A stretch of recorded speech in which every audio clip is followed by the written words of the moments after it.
Alright, Charleston. You've seen the aesthetic, the dreamy, golden hour glow, those pastel houses of Rainbow Row, the horse-drawn carriages clopping along. It's postcard perfect, right? But hold up. Is it all just a pretty picture, or is there more beneath the Spanish moss? We're diving deep. My investigation starts now. We're talking 4K, photorealistic, cinematic vibes, but we're also digging into the untold stories and maybe, just maybe, some snarky historical truths that aren't on the typical tour. Prepare to have your perception of Southern charm probed. First up, Rainbow Row. Those iconic pastel hues? Not just for Instagram, folks.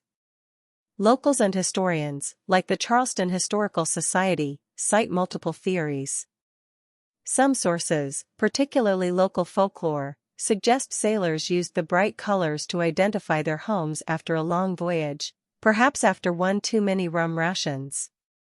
Others, notably preservationists like those cited in the South Carolina Historical Magazine, argue the colors, specifically the light ones, actually helped dissipate heat in the sweltering lowcountry climate. Which is it? Both, according to some analyses. Or neither. The mystery persists, proving Charleston isn't just a pretty face. But here's a shocker, Rainbow Row wasn't always this vibrant. Before the 1930s and 40s, these buildings were, frankly, dilapidated. We're talking slums, people. Evidence from historical photographs at the Charleston Library Society clearly shows a row of rundown, decaying structures. So, who saved them? It was a heroic effort led by women like Dorothy Porcher Legge and Susan Pringle Frost, known as preservationists according to the National Register of Historic Places documentation. They bought and painstakingly restored these houses, giving them their now famous colors.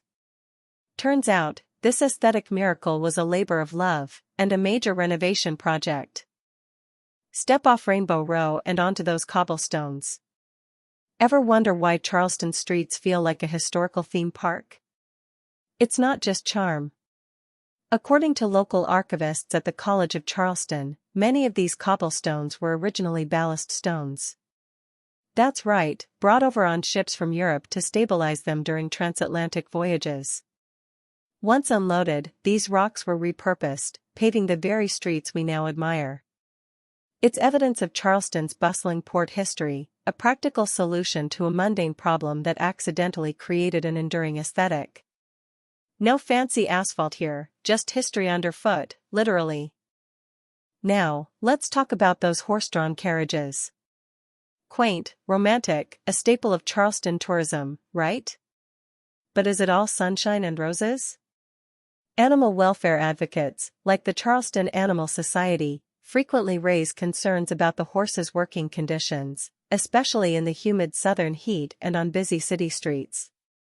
Conversely, carriage tour operators, such as Palmetto Carriage Works, consistently report extensive veterinary care, scheduled breaks, and strict regulations from the city of Charleston regarding heat indices and working hours. It's a classic tourism dilemma, preserving a historic experience versus modern ethical considerations. The debate, much like the carriages, rolls on. Look up. Those majestic oak trees, draped in Spanish moss, are quintessential Charleston. But here's a myth-busting fact from botanists at the South Carolina Botanical Garden: Spanish moss isn't a parasite. It's an epiphyte, an air plant. It draws nutrients and moisture from the air and rain, not from the tree itself. The oaks simply provide a cozy home. In fact, this unique plant plays a vital role in the ecosystem, providing habitat for various creatures, even supporting local bird populations.